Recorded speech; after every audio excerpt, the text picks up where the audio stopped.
मराठी निवडक कादंबरी वाङ्मय या अभ्यासपत्रिकेतील जो शेवटचा कादंबरीचा अंश आहे आणि हा अंश आत्मकथनात्मक कादंबरी वाङ्मयामध्ये मोडणार आहे. तर आत्मकथनात्मक कादंबरी म्हणजे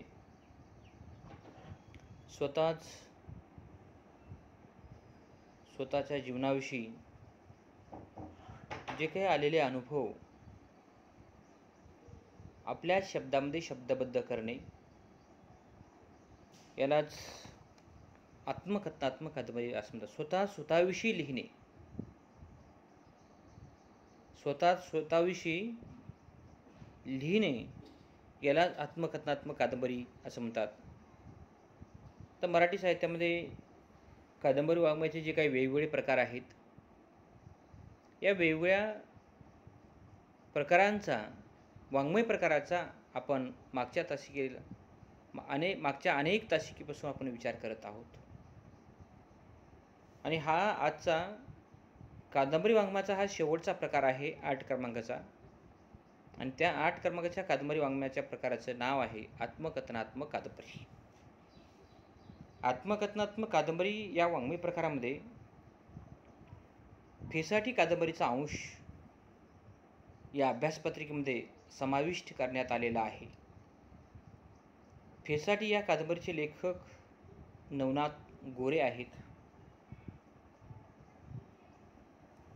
मुलांनो, ही कादंबरी आत्मकथनात्मक कादंबरी आहे.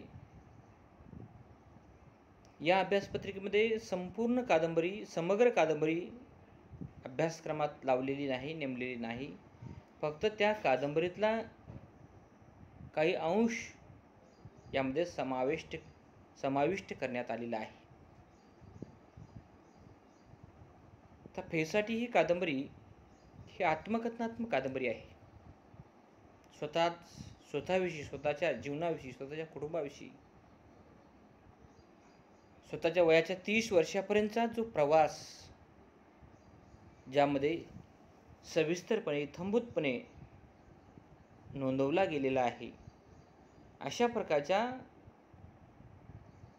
आत्मकथनात्मक विचाराला आत्मकथनात्मक कादंबरीमध्ये समावेश करण्यात आलेला आहे. मुलांनो, ज्या आत्मकथनात्मक कादंबरीचा आपण विचार करत आहोत, अभ्यास करत आहोत, चिंतन करत आहोत,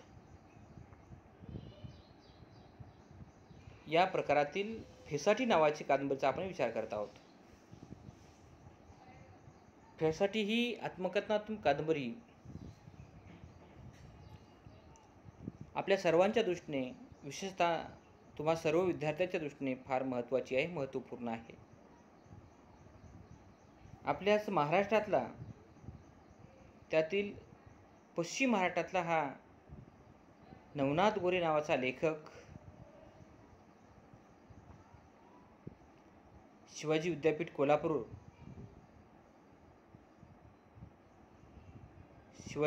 कोल्हापूर इथल्या भाषा व वाङ्मय विभागातून तो पदव्युत्तर झालेला आहे. MA मराठी केलेला आहे. आणि MA मराठी केल्यानंतर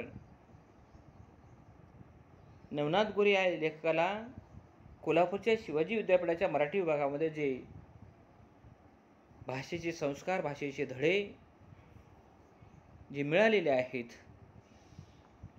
त्या संस्काराच्या माध्यमातूनच त्यांनी फेसाटी नावाच्या आत्मकथनात्मक कादंबरीची निर्मिती केलेली आहे, जन्म झालेला आहे. तर फेसाटी या शब्दाचा जो अर्थ आहे, फेसाटी या शब्दाचा शब्दशः अर्थ जर आपण विचारात घेतला तर फेसाटी ही काही सुखात्मक बाब नाही. बोरीचे काटे, आराटीचे काटे कारण तोडून एखाद्या घराला जे दार बनवतात मुलांनो, कोणी फासाटी म्हणतात, कोणी फेसाटी म्हणतात, दार बनवले जाते.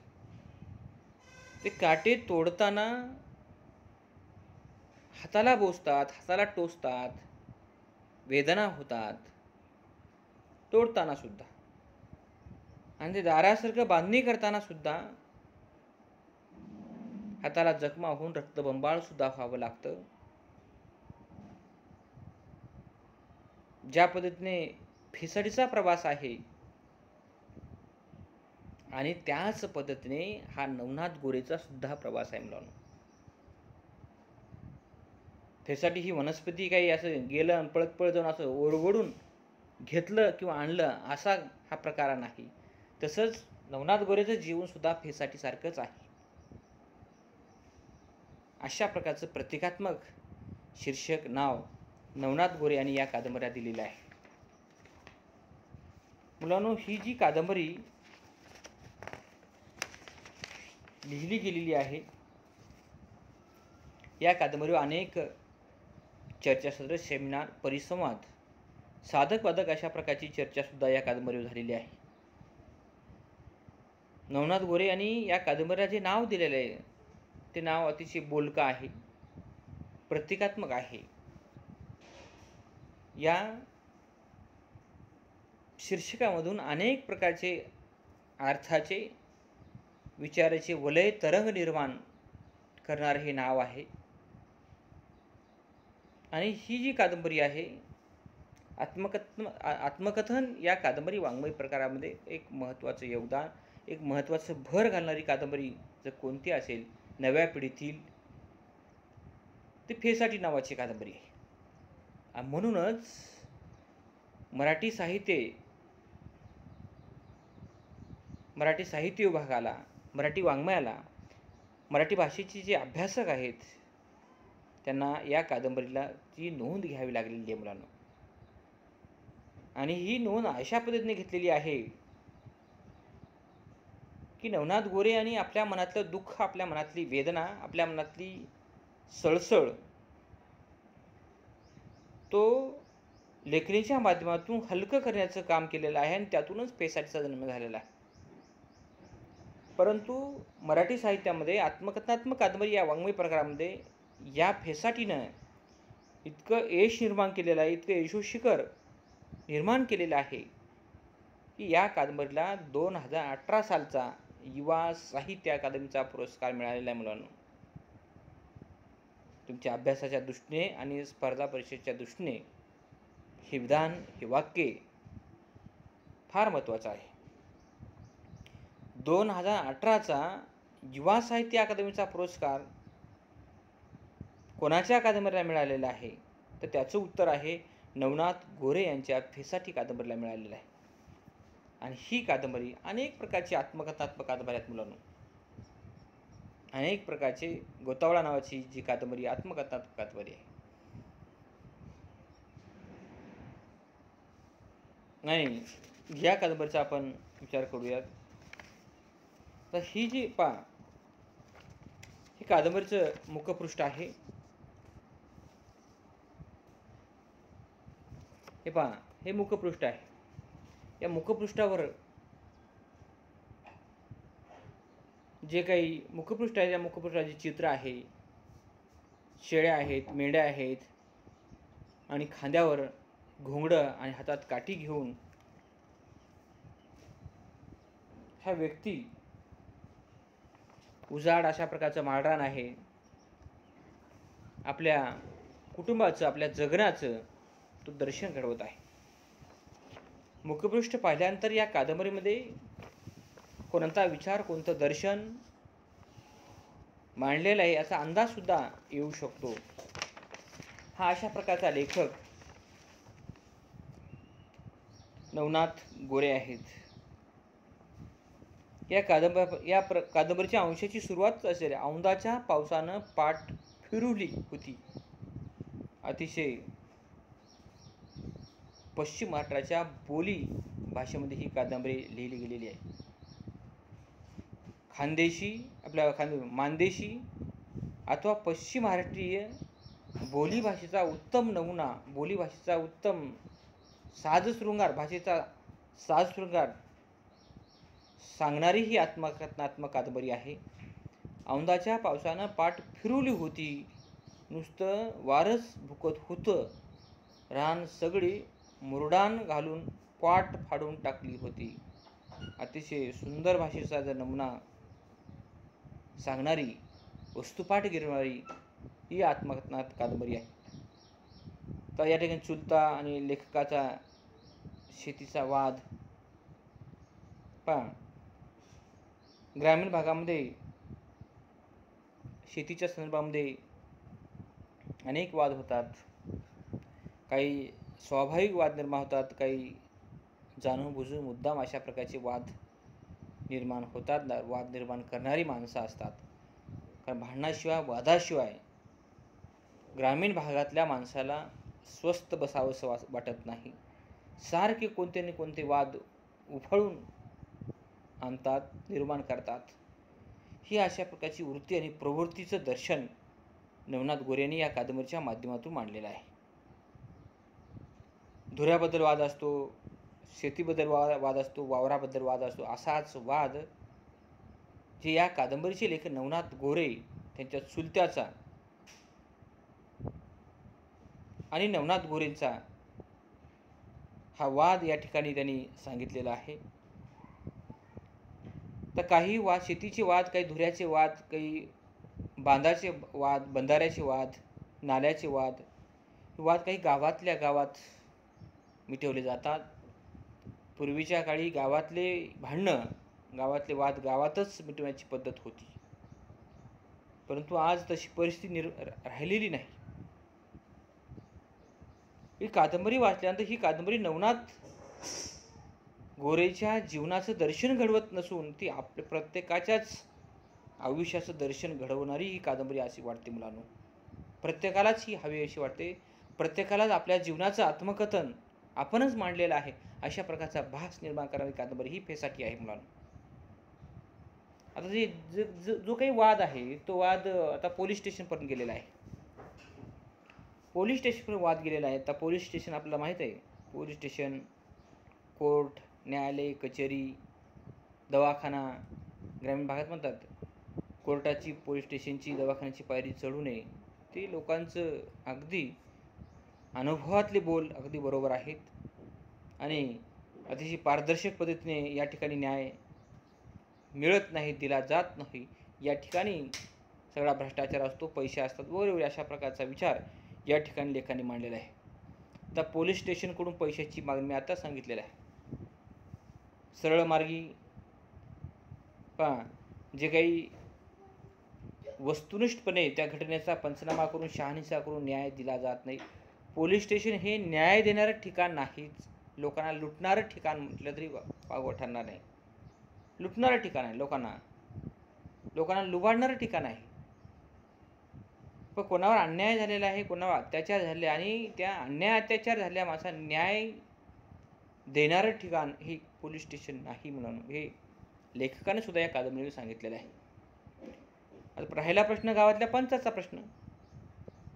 पंच हे पहा ज्याची चलती आहे, ज्याच्याकडून आपला काही समजा फायदा होणार, स्वार्थ होणार, अशाच माणसाच्या बाजूने गावातली पंच मागेही बोलत होती आणि आज सुद्धा बोलतात मुलांना. तोच विचार लेखकाने या कादंबरीत मांडलेला आहे. आता लेखकाचा जो चुलता आहे त्या चुलत्याची परिस्थिती खूप चांगली आहे, खूप चांगली आहे. पैसा आहे, आर्थिक बाजू चांगली आहे आणि गावामध्ये सुद्धा त्याची चांगली पत आहे. सर्वच बाबतीने तो सक्षम आहे. आणि हा जो चुलता आहे, लेखकाचा चुलता म्हणजे नवनाथ गोरेचा चुलता, शेतीच्या बाबतीत दादागिरी करतो. यांनी जरी पेरलं असलं तरी तो रास करून घेऊन जातो. यांना पेरू देत नाही. यांनी पेरलं तर सगळे कोंबड्या सोडून ते पूर्ण नुकसान करून टाकणारा हा चुलता आहे. अशा प्रकारची विघ्नसंतोषी माणसं ग्रामीण भागामध्ये पाहायला मिळतात. चुलत्याचा पिण्याची पाणी आता सांगितलं मी पहा,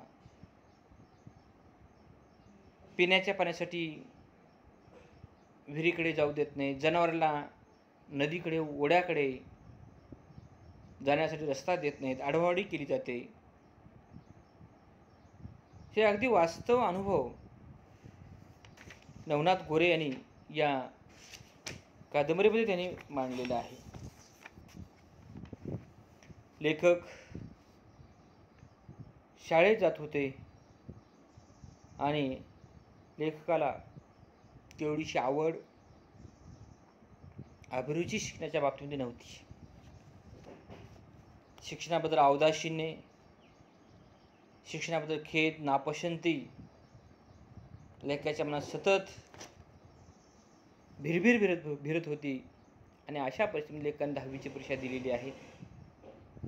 तर ग्रामीण भागामध्ये किंवा त्या काळामध्ये कुठल्या सुविधा किंवा कुटुंबामध्ये शैक्षणिक वातावरण नसल्यामुळे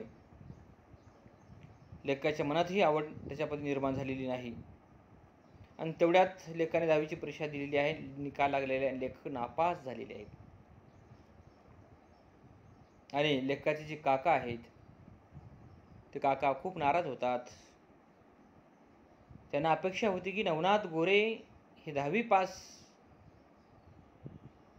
व्हायला पाहिजे, कारण आमचं आयुष्य, आमची जिनगाणी ही अशीच गेलेली आहे. शेतामध्ये, धुऱ्या बंधाऱ्यामध्ये वादविवाद, भांडणं, मारामाऱ्या करण्यामध्ये, आणि तू तरी चांगलं शिकून मोठा झाला पाहिजे, नोकरी लागली पाहिजे, अशा प्रकारचा विचार या कादंबरीमध्ये लेखकांनी मांडलेला आहे. आणि शेवटी नवनाथ गोरे नापास झाल्यामुळे आता काय करावं, घरी काय सांगावं, लोकांना काय उत्तर द्यावं, कारण निकाल लागले. प्रत्येकजण विचारतो निकालाचं काय झालं, किती टक्के पडले, व अनेक प्रश्न. मग लोकांना तोंड देण्यापेक्षा लेखक शेवटी घर सोडून शहरामध्ये पलायन होतात आणि छोटीशी नोकरी सुद्धा पकडतात. लेखकाच्या काकूचं नाव इंदुताई आहे आणि हे सर्वच माणसं या लेखावर फार जीव लावणारी माणसं आहेत. आणि त्यातूनच या कादंबरीचा प्रवास हळूहळू पुढे निघतो. आणि 10वी नापास नंतर लेखक सांगलीला नोकरीचा प्रयत्न करतात. सांगलीला एक विजय विश्राम बाग आहे आणि त्या ठिकाणी सेल्समॅनची नोकरी धरलेली आहे, पकडलेली आहे. आणि घरी सर्वजण वाट पाहतात की गावातली माणसंही